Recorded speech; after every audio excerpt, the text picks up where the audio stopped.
নমস্কার, শুভ শারদীয়ার প্রীতি ও শুভেচ্ছা জানাই সকলকে।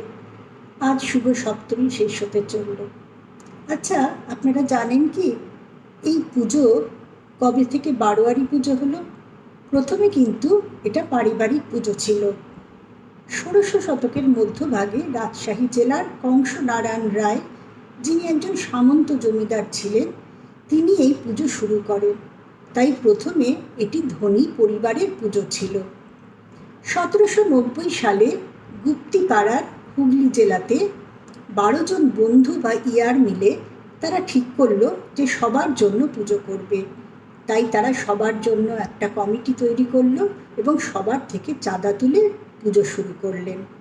সেই শুরু হলো বারোয়ারি পুজো এবং ক্রমশ এই বারোয়ারি পুজো এই নামটা নিল সর্বসাধারণের পুজোতে।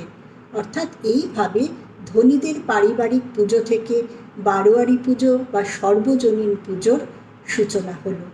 এরপর থেকে পশ্চিমবঙ্গের সব জায়গাতে সর্বসাধারণের জন্য বারোয়ারি পুজো বা সর্বজনীন পুজো হতে লাগলো। নমস্কার।